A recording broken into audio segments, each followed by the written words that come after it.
Hey, I'm Ben Morton and welcome to this final episode of Season 11 of the Ben Morton Leadership Podcast, in which I have handpicked 5 of my favourite moments from the last 13 episodes.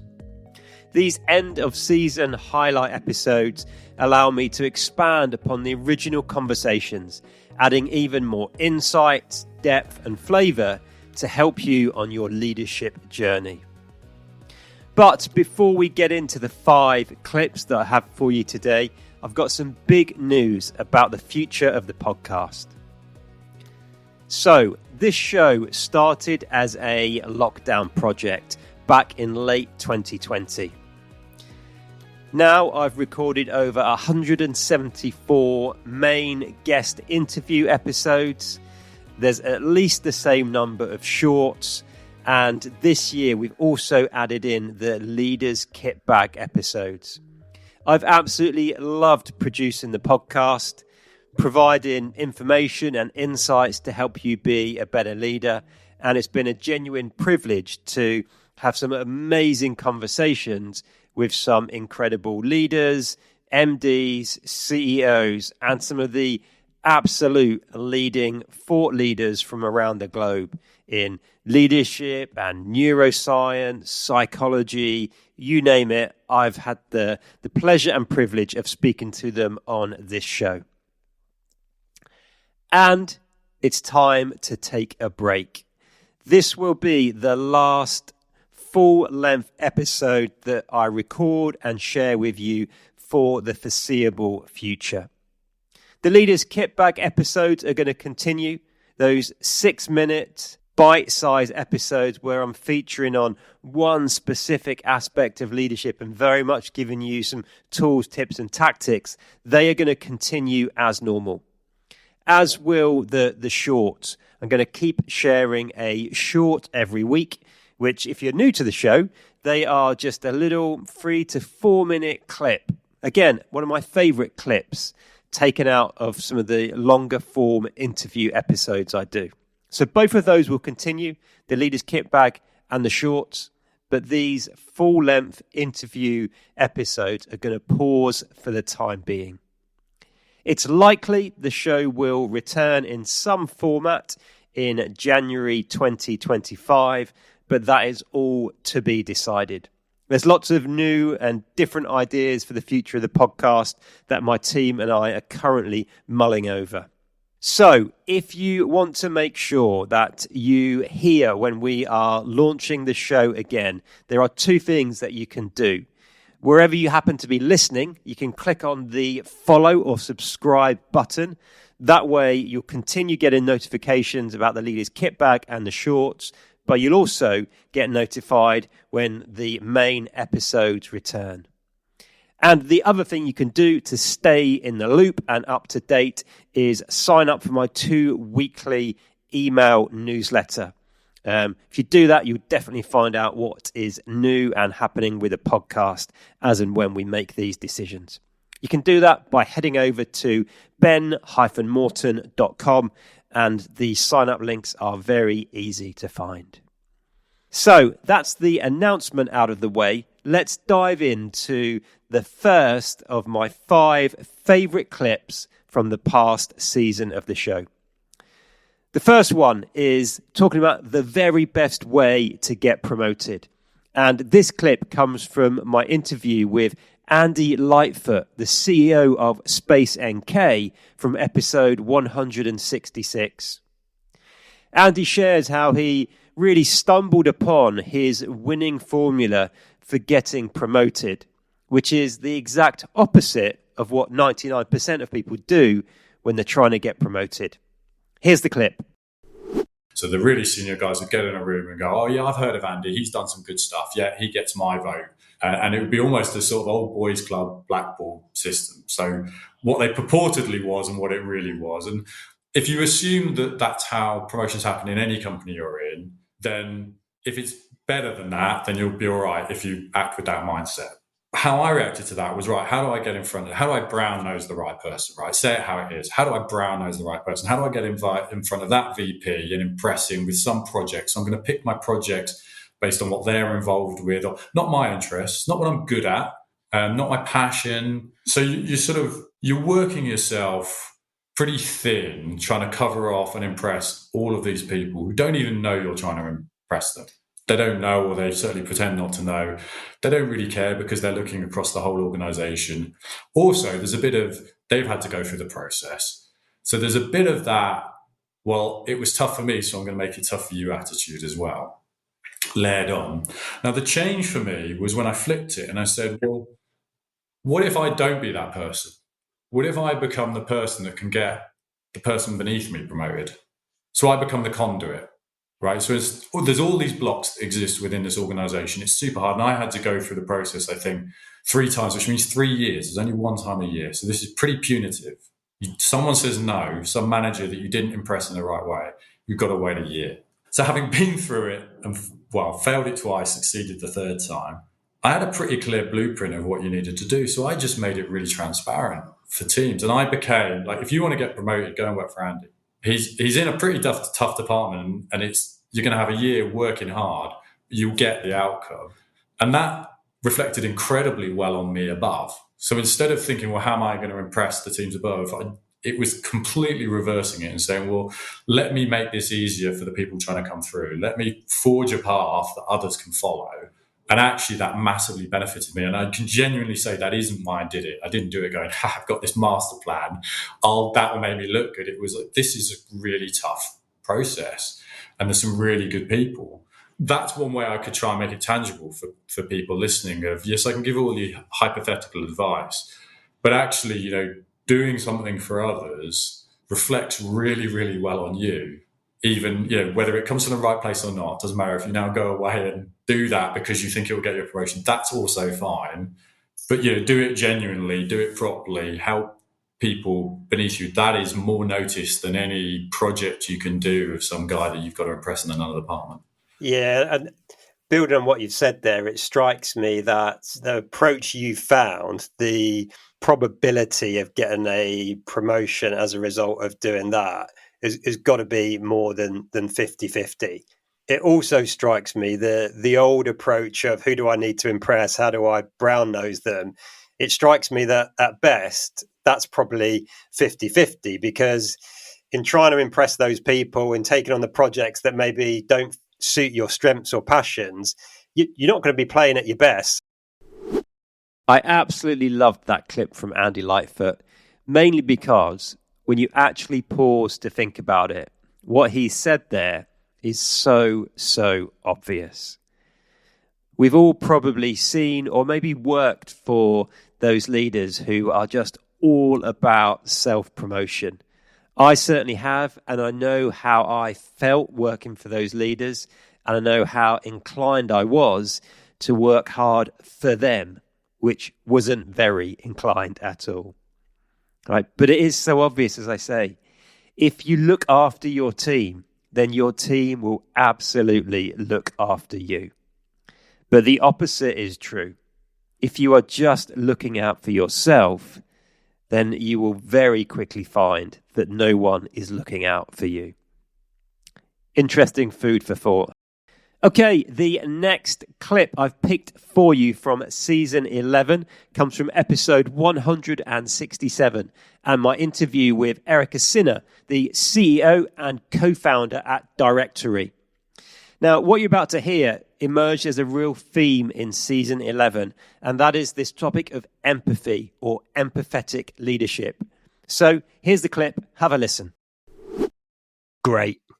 It's all well and good talking about empathy and empathy-led leadership, but that's not going to help me hit my number and keep the shareholders happy, is it? And it's normally a rhetorical question, right? Because they think they know the answer.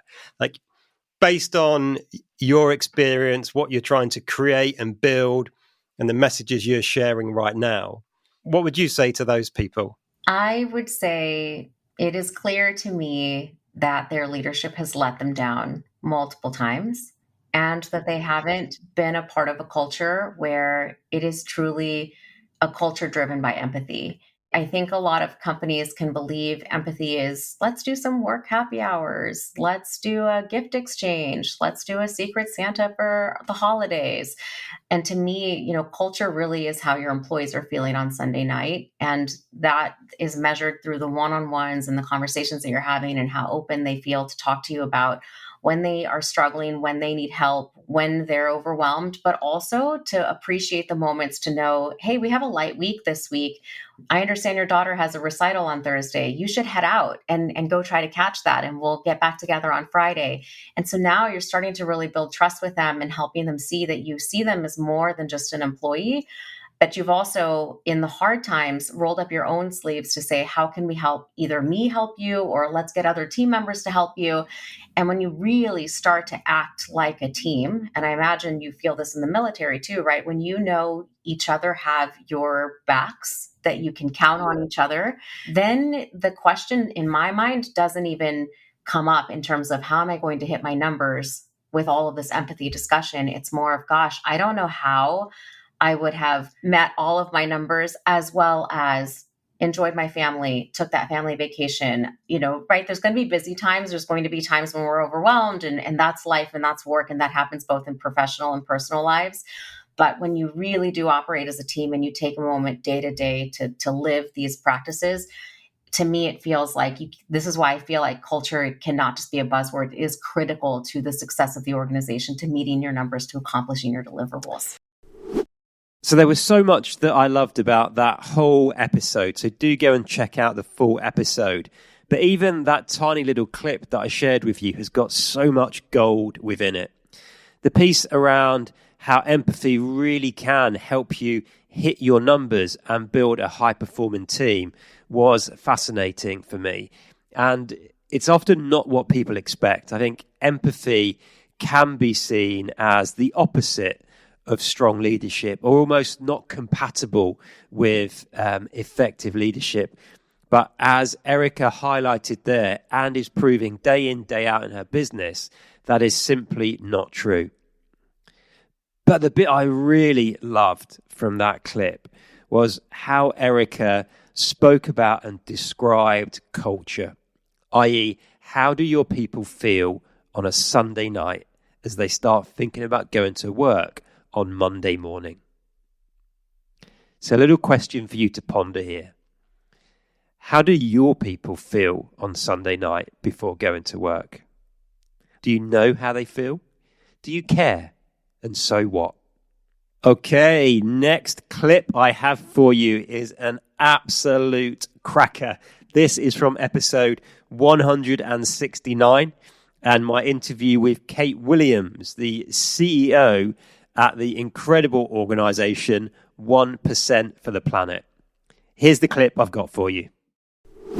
We have a really amazing member, Maine Beer Company, based here in the US in Maine, as the name suggests. They joined when they were pretty small, and they've grown quite a bit with us. And one of the things that they do is internally, they talk about their success in terms of the amount they are giving. So in terms of their 1%, instead of, like most companies do, sort of saying, here's our awesome sales number. It's just math. It's just a different way of talking about the same thing, but thinking about it and talking about it differently kind of changes everything. And I think that's the power of the 1% of revenues is like, it's the real math. And if it places some focus, whether or not you take the approach that Maine Beer Company has taken, but in your financials, in your planning, in your strategy, you're going to have to know, follow that 1% through. And that creates some awareness, some commitment to how do we want to align those dollars with what we're trying to do across the company. And that's one of the things we're really intent on, is helping companies to kind of rethink philanthropy from being this end of year. If we have something left over, we'll kind of give it to, a nonprofit that we learn about in the moment. And that's, we have very thoughtful companies. So I'm not saying people aren't thoughtful before they come to us, but it's a spectrum. And many of us do fall into thinking about philanthropy as kind of separate from the other things that we're doing. Whereas what we have learned and what we really, share with our companies is, no, like you get to make philanthropy a key lever in your overall strategy. So if you're trying to address climate change, or if your business is focused on, a new product and you're trying to eliminate plastic, you can have your philanthropy be part of that, and not just something that's like separate and different. Or it can be something that helps you to tell a different story about what you're doing. Because some companies, that's going to serve them better. It's more about creating connections or creating different stories. So we really love it when, our companies kind of get rolling and really figure out what they're able to do with the 1%. And it just creates this incredible momentum toward integrating it into their overall efforts as a company. So what did you think of that clip? I'd love to know what's resonating with you. So do drop me a line on social media and let's start the conversation. For me, though, the insights around motivation in that clip were huge. And motivation is something I get asked about all the time, whether it's in my leadership training programs, one-to-one coaching with executives, or after I've given a big keynote presentation on stage. And if you actually stop and think about it, there will be many, many people in organizations who aren't particularly motivated by helping in the company to hit its financial goals or drive shareholder value. Yes, there might be some who are motivated by that if they've got a particularly large stake in the organization or a particular large bonus that's up for grabs.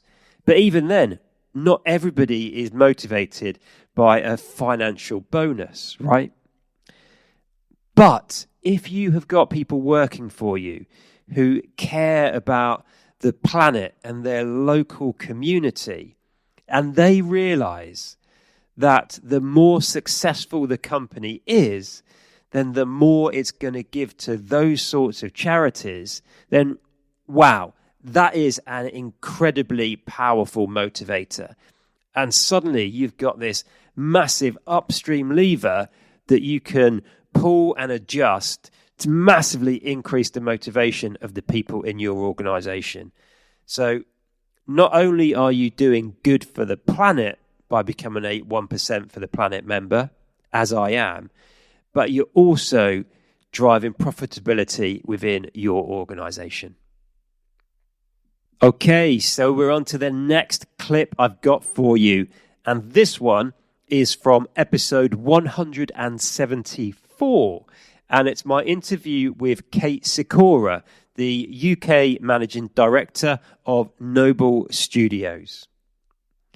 Again, we come back here to this topic of empathy and how we can use it, how empathy can help us to make some of those really tough calls that we have to make as leaders.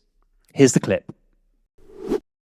For the people maybe sitting there thinking, yeah, this is great, Ben, this is great, Kate, but so I've led with empathy. I've really tried to understand the position of someone in my team.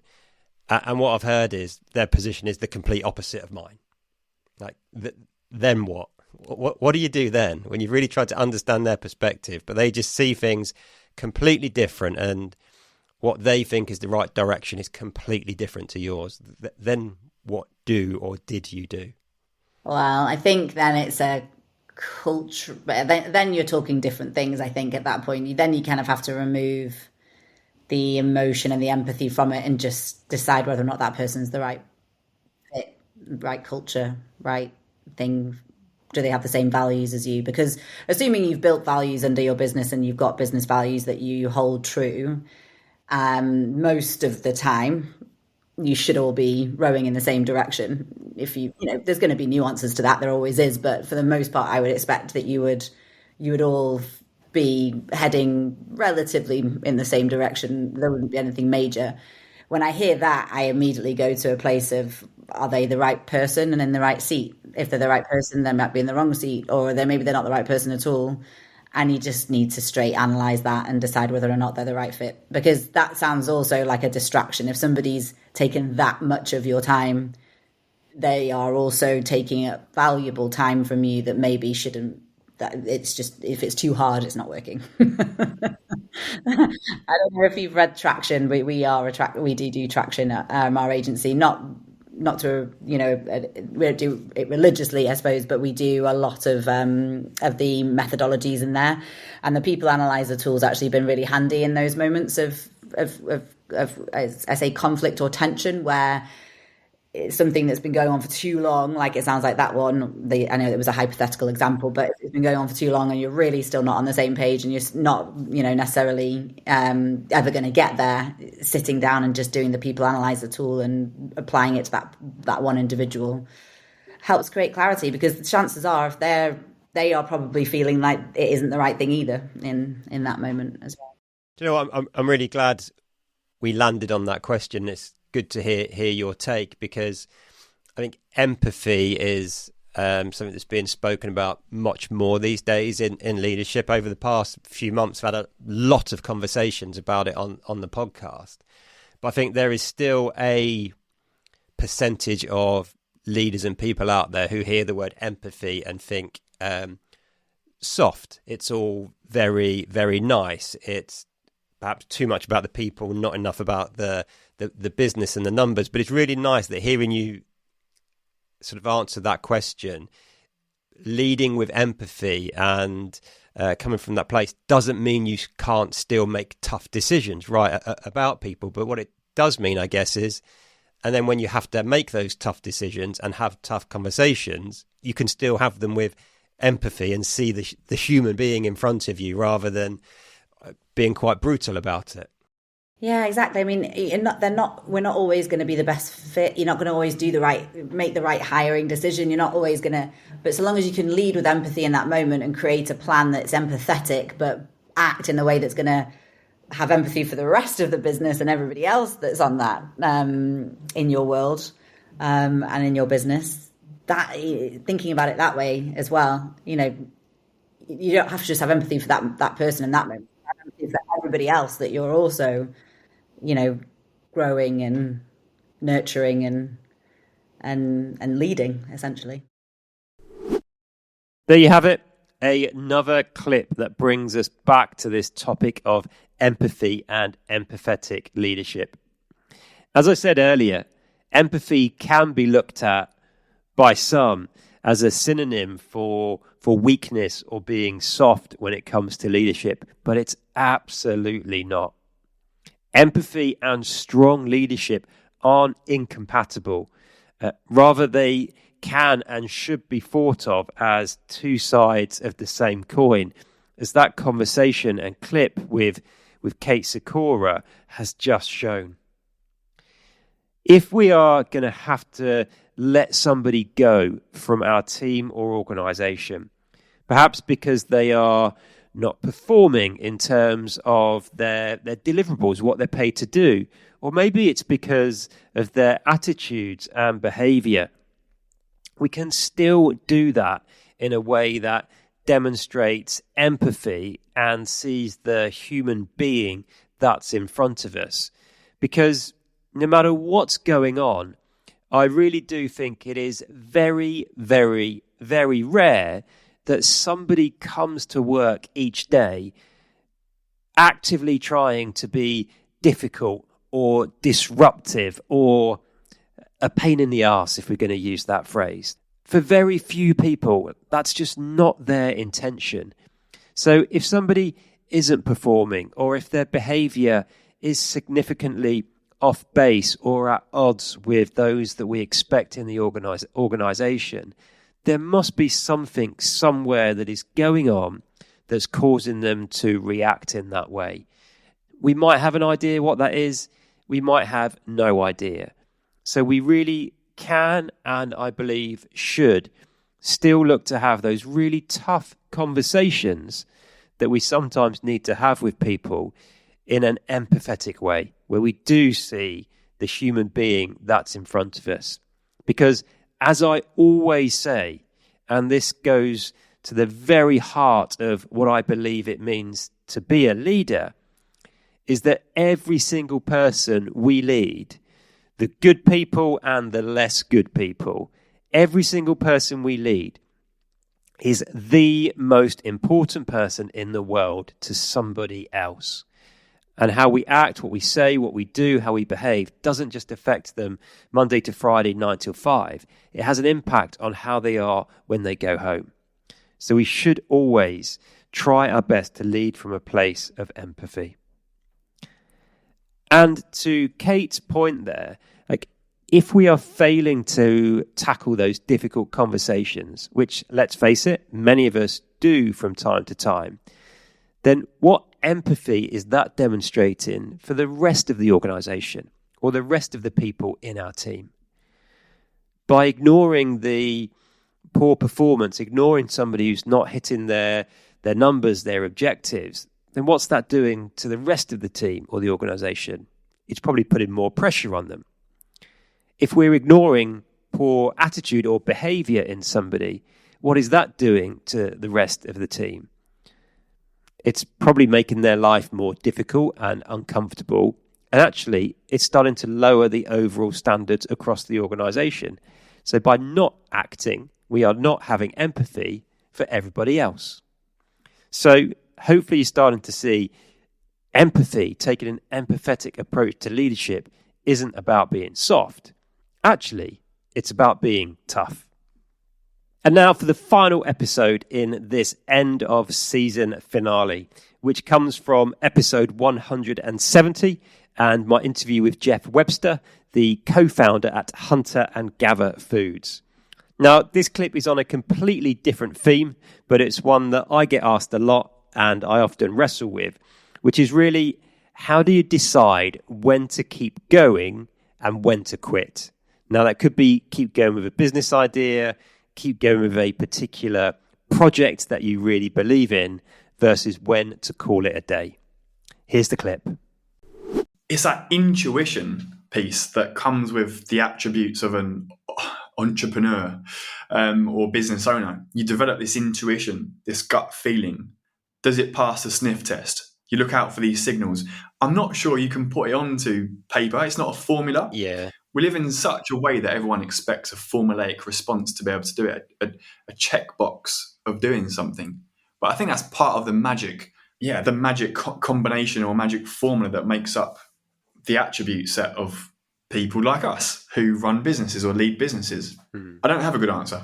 Sometimes you just feel it's the right thing to do, or sometimes you feel it's not the right thing to do. Just like animals have, we observe animals in nature, they got a sixth sense. We can learn from wolves, for instance, how they can sense that animals that they're looking, the prey they're looking, they identify. There's almost a relationship between the wolf and the prey. Yeah. The prey sometimes even commits itself to that process because it knows it's the weakest one in that herd. Does that apply to us as humans? Probably. But we look to like the peer-reviewed scientific literature and say, well, is that evidence-based? Oh, well, no, it's not. We some things you just can't study. Some things you just can't put your finger on and determine and define. So I think intuition is a big thing, and listens to that gut feeling. But then there's also the sunk cost fallacy too, right? You can come back to that and be like, okay, we've put so much into this, so we must keep going. But you've already put so much into it anyway. That's gone. There's a reason. It's a cliche, but I love it. There's a reason the rear view mirror is so much smaller than the windscreen in a car, right? It's important to look going forward. So yeah, I think sunk cost fallacy informs a lot of our decisions, and listening to our intuition as well. Yeah, I think, it's really interesting hearing you say that. And almost you're helping me formulate my own answer to this as well. I think part of it is probably due as well, that if you are a entrepreneur or entrepreneurial minded, right, you get a lot of people with real entrepreneurial spirit who work within big organizations. Like my wife is one of those for sure. I think one of the distinguishing factors about those sorts of people is probably a slightly higher risk appetite. So you're probably willing to keep pushing a little bit because you see the potential upside if it does work out. But then probably the flip side is as well, and not necessarily because people deliberately hide it and talk about it less, but there will always be stories where you pursue a goal and it doesn't work out, right? But the nature of our world is people tend to hear about the stories where you kept going, you kept pushing and it come good. But I don't hide them, but I don't talk that much online about all the various projects where I've kept going and they've been been an utter failure commercially, although there's very little I view as a failure because you're always learning examples from it that you can apply next time or to the next similar project. But I guess reality is not all ideas do work out, do they? Absolutely not. And yeah, we try to frame it as fail fast or learn fast. That was one thing that we was taught early on in our journey by another mentor, talking about fail fast. What does that actually mean? But we see every quote unquote failure as a learning opportunity, as long as you learn from it. Otherwise, it's the definition of insanity, doing the same thing and expecting a different outcome. Yeah. But yeah, learning opportunities are all around us at all times. We live in a society now where things are at such extremes. You either see the huge successes, so you got the success bias, and I think more so recently, you've also got the failure bias as well. So you've got two ends of this spectrum. So people only ever see the real successes or the real failures, and you don't realize there's like many rungs along in that spectrum. So you can create a fantastically successful business that may not be at the far end of the success spectrum, but you're going to achieve wonderful things. When we first started our business, friends and family said, well, who's going to buy that mayonnaise? There's plenty of other mayonnaise out there. Who's going to buy that product, or someone else is going to do it? And it's only because they're dialed into Dragon's Den or The Apprentice and see these far end of the spectrum, these extremes. They don't see all the other options available. So I think that puts a lot of people off actually embarking and harnessing their entrepreneurial spirit as well. So perhaps rather unhelpfully, my conclusion after having that conversation with Jeff and reflecting on it a great deal since is that there probably isn't a simple way to decide when to keep going with an idea and when to stop. It's more gut feel. It is more intuition. And yes, there are some data points we can look for to help us make those tough calls. Certainly when I started my business, a piece of advice I heard was to write two numbers down in a notepad. One was the amount of my own cash I was willing to spend and burn and put into the business. And as soon as I had hit that figure, if there wasn't really clear signs that the business was going to succeed, I would call it a day. And the other was a date, literally beyond this date. If I couldn't see clear signs that the business was going to be viable and succeed, then I would stop. Because the danger is otherwise you just keep saying to yourself, oh, just spend a little bit more. I'll just give it another 3 months and see what happens. So that certainly helped me. But I think the big insight that I got from Jeff and realized myself is that sometimes there will be projects that we continue on with and we should have called it a day much sooner. And the reality is we just don't hear about those quite so much. People don't post those on social media and talk about them on stage that much. And perhaps they should. So there you have it, folks. That is the end of season 11. And it's also the end of the podcast for now. So as I said at the start of this episode, do please hit the follow or subscribe button so you can continue getting the Leaders Kit Bag and the shorts that will continue on indefinitely. So if you hit follow or subscribe, you'll get notifications about those.